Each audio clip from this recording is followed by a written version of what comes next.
Hi all, this week we will discuss the behavioral metric on the website. And in general, they are the visit duration to the website, page per visit, and bounce rate. The studies in general show that there is a link between these behavioral metric and the purchase decision and the basket value. Page per visit is more important in terms of basket value. However, both of them are good for the buying decision. So we need to increase them to get a better intention to purchase. However, from where the consumer is visiting the website is an important as well metric. If it is from a desktop, this means a better transaction, better conversion, better engagement. However, if it's from mobile, it means more traffic. So you need to check these two sources of traffic.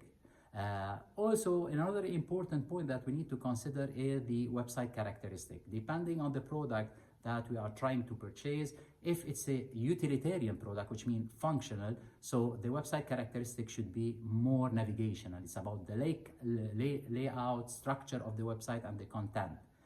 However, when you want to purchase a hedonic product, which is emotional, where there is a experience, the functionality of the website should be more related to communication functionality, because people, they want someone to talk with, they need an email, they need a chat, so it's more important. This will increase the basket value.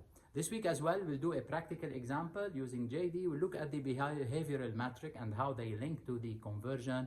So we'll see the analysis together during the coming week. See you.